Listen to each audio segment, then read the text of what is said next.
This video is sponsored by Lingoda.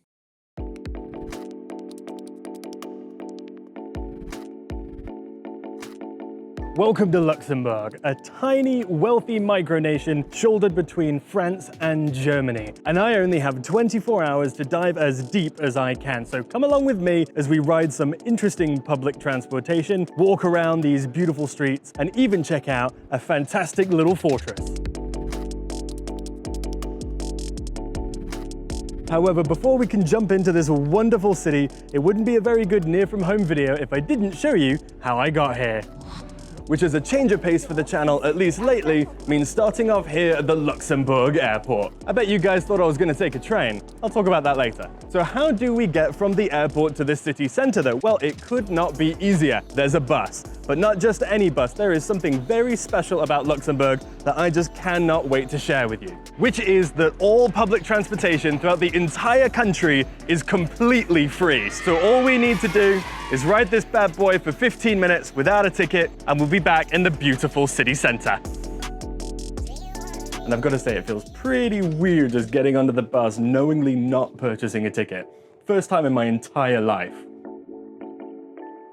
Now, I'll be the first to admit it, that was a lot of fun. Not having to buy a ticket was pretty cool, but also, man, my body could not get used to it. I was so jittery the whole time. But maybe that's just because I live in Germany, where even if you try your best to follow the rules, if you don't do it right, you didn't do it right, you're gonna get a 60 euro fine. However, I needn't be worried because I was following the rules. But enough about public transportation, let's get into the city.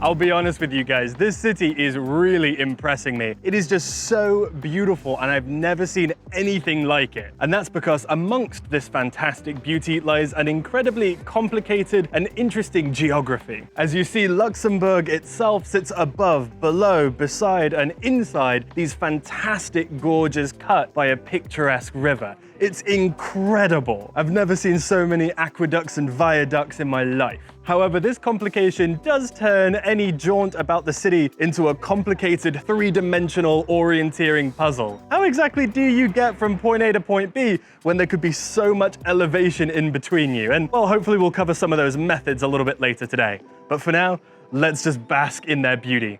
This is incredible. I mean, just look at that. It is so cool. We're gonna get a closer look later, but from afar, that's a thing of beauty. And when a train goes by, perfection. Seems the only way to get where we're going right now is to descend. I mean, I bet there's a better way, but I surely don't know it. You need to be a local to navigate this maze efficiently, so that could just mean one thing. What goes down must hike back up. Wish me luck.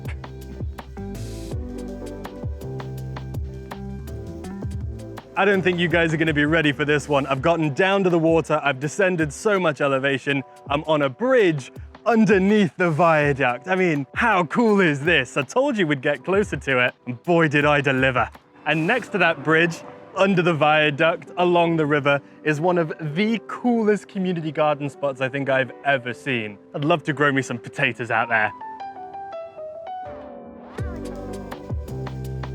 There are just too many great bridges here, like I can't get over it. It's so cool. And I really love that joke about European cities having the lovable old bridge and the hateable new bridge, but man, how am I supposed to hate that guy up there? He's an engineering marvel. I love all the bridges of Luxembourg. And honestly guys, I'm still struggling with the tonal dissonance that just you have to exist with here in Luxembourg as we walk down a 19th century style street with a medieval era fortress gate behind us and an engineering marvel of a bridge above us. It's just a lot of different time periods in one viewpoint. It's wild.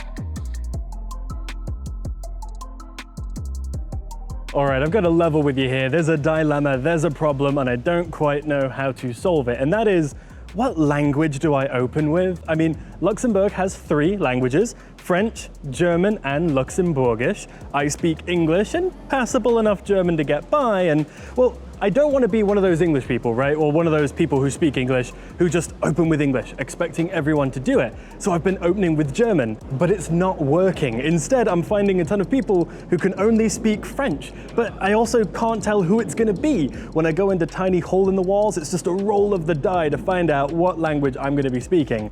And then sometimes they'll try to work with me in broken German, but well, if we're going to speak broken, then I'd rather speak broken English. So it is just all over the place. I guess my point being, when you come to Luxembourg, good luck. But what won't take any luck at all is learning a language through this week's video sponsor, Lingoda, an online language learning school that can connect you with high-quality educators all around the world, all around the clock, for lessons at any time of the day. And when they say that, man, do they mean it. Any long-time follower of the channel will know that I've been using Lingoda for months and months at this point, and quite frankly, I don't know if I could have done that if they weren't so incredibly flexible with their lesson scheduling. Because let's face it, I mean, schedules are incredibly hectic, and at least for me, ever-changing. Between work and travel, I never really know when I'm gonna have any free time at all, and so, well, I think a big part of my language learning journey's success lately has been Lingoda's flexibility. And if it can help me with my schedule, then I am confident that it can help you with yours too. No matter if you're an early bird or a night owl, you're gonna be able to find time with them to get in some good language practice. Because really, that's the most important thing when learning a language. Consistency is key, and well, for that, you need a lot of flexibility.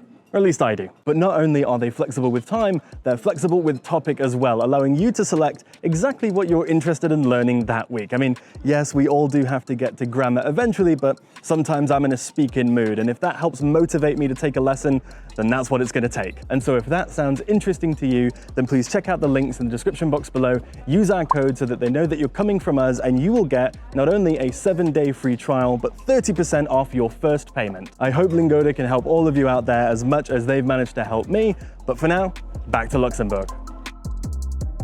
All right, next up, I want to go somewhere that I haven't seen on any other Luxembourg day trip video, and well, I'm going to keep what it is a secret just a little bit longer. Instead, I want to talk about this awesome little inner city hike we're going on. Can you even tell that we're in a city? I mean, how cool is it? I can practically see the pretty viaduct, but no, we're hidden in the forest. And better than all that, we are finally in some shade. It is a hot one today, and this is a welcome respite from all that.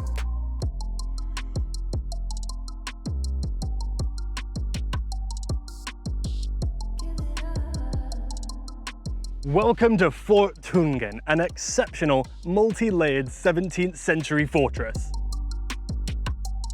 Now, of course, as we adventure and journey through these exterior walls at Fort Thüngen, well, my favorite view is of the walls themselves, of course. However, for the more normal amongst you in my audience, you're gonna love the view of the city from here. It is exceptional. I mean, whenever you're on Google Maps and you're looking at all of the different places in Luxembourg, everything is always rated 4.8 out of 5, amazing view of the city. Every single thing, you should look for it. But this one, I don't know, it really might be my favorite. Also, we're so close to the airport, you can see so many big planes flying in the sky. I mean, I really like that, and I'm sure every other 6-year-old boy in the world will love it. It's just so cool. I don't know if you can see it on camera. Now, of course, it's no secret on this channel that my favorite kind of ruin is that of antiquity or the medieval era, but there's still plenty of room in my heart for a 17th century fortress like this. And probably one of my favorite things about these late era fortresses is just how imposing and massive their walls are. They're so huge. And I don't know if any of you out there have watched my very first video, but I went to Austria's World of Castles, where I learned all about the different kinds of fortification building techniques. And that's where I learned that these walls are so thick and so flat and, quite frankly, not particularly ornate because they're built to defend from cannons, very different from their medieval counterparts. And I think it's really cool that I can take the information that I learned on episode 1 of Near From Home and apply it so many videos later in a completely different country. I really love learning by contrast like that, comparing the similarities and differences in your experiences, because I think it gives you a much broader picture. And so thank you, Austria's World of Castles, for teaching me about Luxembourg's Fort Thüngen. Now, the fortress grounds have been really astounding. I have loved them just dipping and diving between all the walls, but what's next is the museum itself. Now, I have been to a lot of fortress museums here in Europe. I've heard this collection is pretty good, but there's only one way to find out for you guys. That's to go in there and check it out for ourselves. Not to mention, it's completely free. So let's go see how much bang we get for our buck.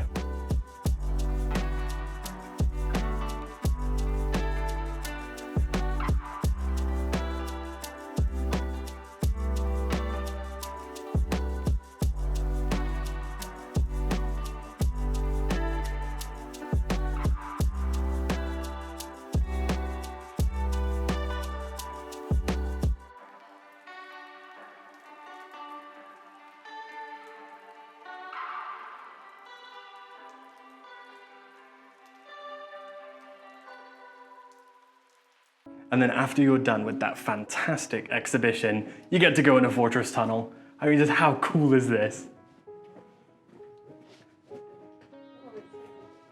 It's really long too. No joke, guys, that really was fantastic. I loved that museum. It was the perfect size, the perfect price, and the collection was astounding. And what I liked so much about it was just that the collection was so well balanced. It didn't have too much of anything, and the variety was really well placed. From all of the amazing paintings, line drawings, artworks, and photographs, mixed in with three-dimensional dioramas, actual outfits from the military along with weapons and artillery, they had everything. That was so cool, and I really did like it. If you come to Luxembourg, as far as I'm concerned, that is a 10 out of 10 recommendation from me. You should go here. All right, now that we've done pretty much everything I can think of to do up here in the fortress, it's time we get back into Luxembourg, don't you think? Which does mean we're gonna have to descend all the way through that wonderful park and back to the water. However, this time, I think we'll ascend in style.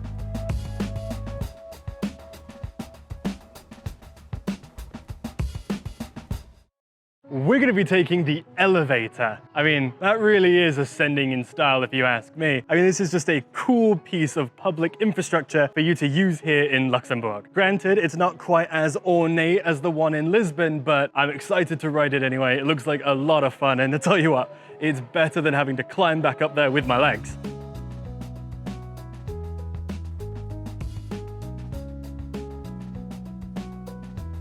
That was a fast and beautiful ride, and it wasn't even that daunting. I mean, if you suffer from a fear of heights like yours truly, then I think you will be fine, though you might not want to look down over by the glass floor. I mean, it really would not be a lie to say this is one of the most visually interesting cities I have ever been to, that's for sure. And I know this is really dorky, but walking through this arm from the elevator to the city, I totally feel like an astronaut. I know what you're thinking, eagle-eyed viewer. Ben, you live in Munich, Germany, and you say you love the train. You've come all the way to Luxembourg, but you took a flight. Why on earth would you do that? Shouldn't you have used rail? And the answer is yes. If Luxembourg was my destination, or if I was staying here for longer, then it would be the perfect opportunity to use the rail network. But for me, I'm actually between flights right now. This is a long layover, with my actual destination being in London. I mean, meaning I have employed one of my favorite little travel hacks, that of the long layover. Whenever you see that you can save a bunch of money by making a stop somewhere for 3 hours, 5 hours, instead, make it long enough that you can leave the airport and go on an adventure. I think it is my favorite way to save some money and explore new places. And so if you're looking for a cheeky way to save some money, then you should give having a long layover a go. They're some of my favorite ways to travel.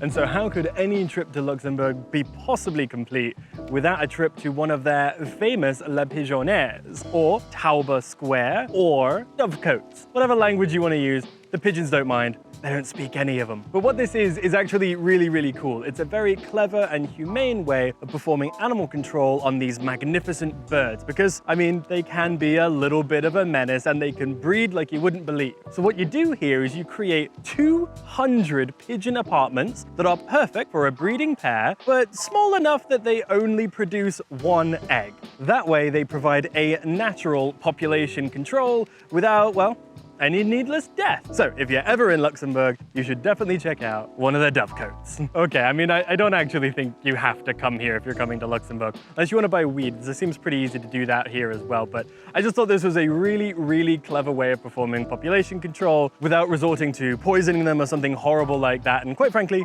I love pigeons, and this is a great place for pigeon spotting. And what a beautiful city center it is as well. I mean, it's just so visually interesting. There are so many architectural styles going on. It really is a feast for the eyes. Though maybe it's just hitting me because living in Munich, it can be a little homogeneous sometimes. Beautiful, but homogeneous. Whereas here, no matter where you look, there's something different. It's really quite cool.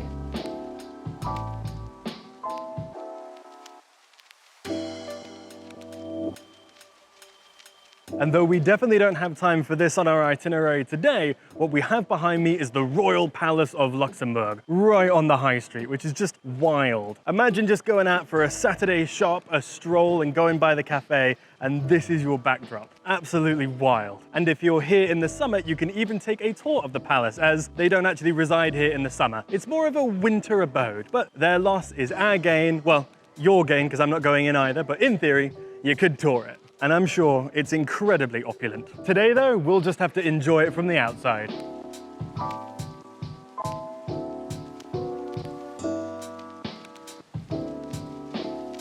And I bet you thought we were done with bridge updates by now, but we're not. The madness here in Luxembourg continues as we walk along a pedestrian bridge suspended from another bridge above us. It is bridge madness in Luxembourg. It's so stupid. I really love it though, like I'm being genuine, like it's stupid, but I really love it.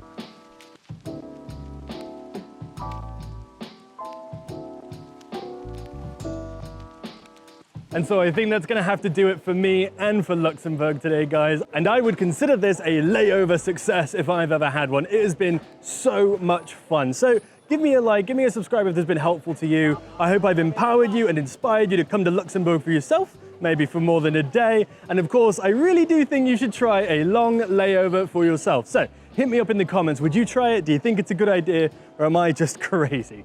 Either way, I need to head off to London now to go home for the first time in years. Like, comment, subscribe, and I will see you in the next video, wherever that will be.